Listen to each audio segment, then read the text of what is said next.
every single prediction season, I say every single, for the time that I've been here at On 3, since Deion Sanders has been at Colorado, the prediction that we start with is with Colorado when it comes to the teams. The reason why, it has become very obvious for everyone in the college football public and the college football media space that the college football audience right now has a very, very high level of interest in what's going on at Boulder and what Deion Sanders is doing there.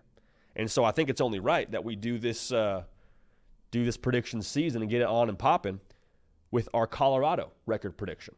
Really quickly, Colorado fans, make sure you're subscribed right here to the On3 YouTube channel. It's a massive year out there in Boulder. Year 2 for Deion Sanders. What about Shedeur Sanders, what he can do in 2024? It's a massive, massive year out there at Colorado, so make sure you are subscribed because I promise you, we will talk a lot about your Buffs. Do not miss a minute of it. Subscribe here to the On3 YouTube channel. Also, follow me on Instagram and on Twitter at JD Piquel and let me know what you think Colorado will finish in 2024 from a record perspective. So the preseason win total in Vegas, the over-under is set at 5.5 wins for Colorado. I would be very careful for us to not buy into the extremes of the narratives out there around Colorado. Because while I'm all for extremes, like I am all for things being the greatest of all time or the worst of all time, like I think that's always a fun talking point to pick apart. It's very rarely the case. The extremes you hear with Colorado are, well, they're going to make the college football playoff, they're going to win the Big 12, and the other extremes you hear is Deion Sanders is going to win 2 football games. I have a hard time buying too far into either of those for us right now as we sit here in July. When you look at what they have in-house, I think it's solid. Maybe it's not the best roster in college football, but I don't think it's nearly as poor as maybe some folks would like to lead you to believe. Look at the quarterback position. You have what really should be, in my opinion, a first-round pick, Shedeur Sanders. You have a wide receiver room that's good for anybody. Like not just, oh, that's good for Colorado, a team that won 1 game 2 years ago. No, that's good just period. From LeJontay Wester to Travis Hunter, who might be pound for pound the best player in college football if you want to talk about what he does on both sides of the football. Like there's a lot there from a talent perspective. Dallin Hayden from Ohio State, I think, was a big get through the transfer portal. But the thing with Colorado that's a little bit tricky to square is just the unknowable.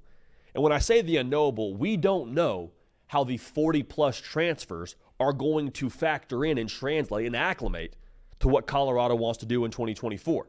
And so some of assessing Colorado from a record point of view, when you try and break down what their wins and losses will be, is really what does your gut tell you? Like I think, I'm a firm believer in this. Your gut usually is going to be pretty on the money. When you look at Colorado, I think my gut tells me that there's a very low percentage chance they are as bad as they were last year on the line of scrimmage. And that's really the whole hinge point for this entire take on Colorado. Like if you think they're going to be great, you think that offensive line has improved quite a bit.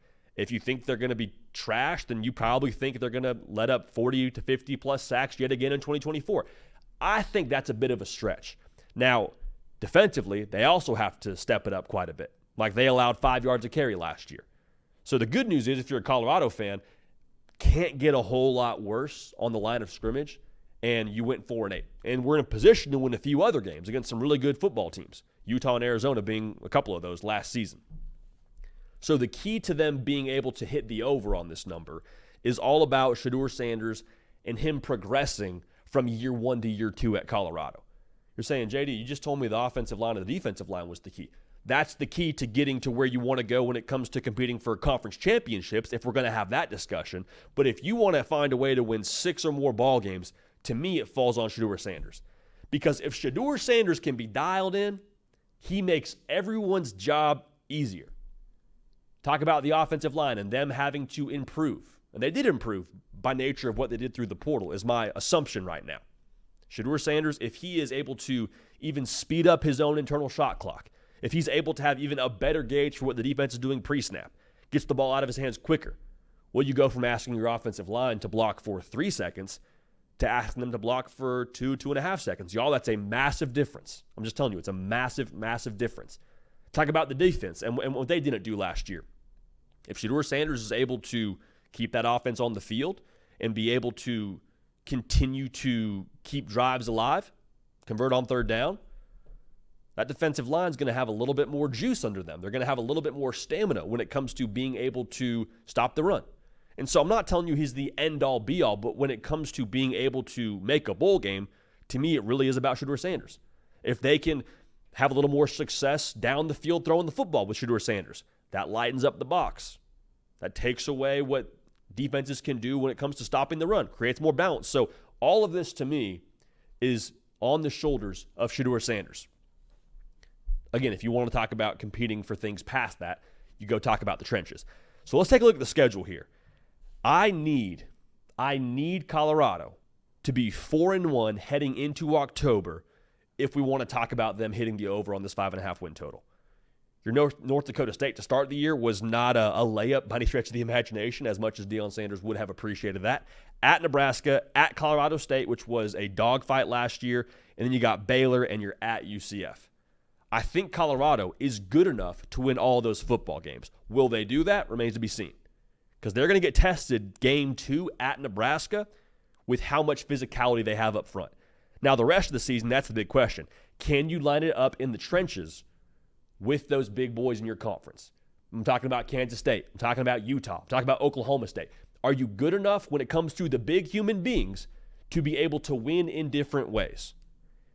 So when it comes to our prediction and how we feel about Colorado, we've said this many times about Deion Sanders.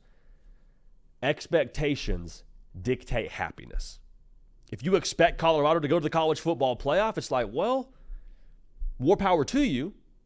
I mean, there's definitely been cases where teams overachieve in a massive way, but if Las Vegas, Nevada, the city in the middle of the desert that has massive skyscrapers, and they have massive skyscrapers because they have people making bets that ultimately the house wins to build those skyscrapers, maybe that's an expectation that's a little bit lofty.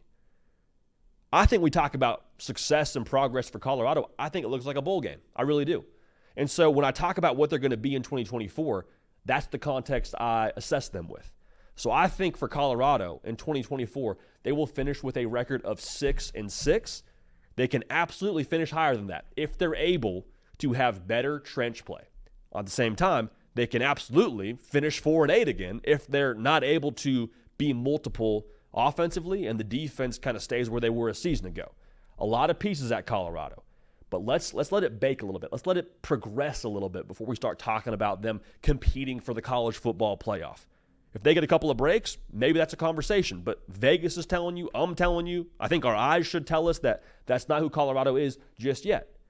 And the thing that I don't love about the discussion around Colorado is the way that this whole thing has caught fire so early and started to, gain a lot of traction last year when it was Colorado beats TCU. Instead of it being like, man, that's awesome for Colorado, good for Colorado, like, Deion Sanders is, really starting to get something rolling over there. It went from that maybe early on to then right away being like, well, do you believe in Colorado? It's like, Coach, I've seen 2 games. I don't know if I believe in Colorado just yet. I believe in what I saw. I think seeing is believing. And so I think success, again, for Colorado, 6 wins is right where I would love to see them at. I think that's where they're going to end up being at. I think Vegas is on the money with that 5.5 win total. And I think there is expectation for them to be better than last season at a lot of key spots, most notably on the offensive and defensive line. But if they want to get to the over total, I think it's on Shedeur Sanders, and I think he'll be good enough to get that done. Hey y'all, thanks so much for watching. Subscribe to the channel here to make sure you don't miss an episode of The Hard Count. Also be sure to check out other videos on the On3 YouTube channel.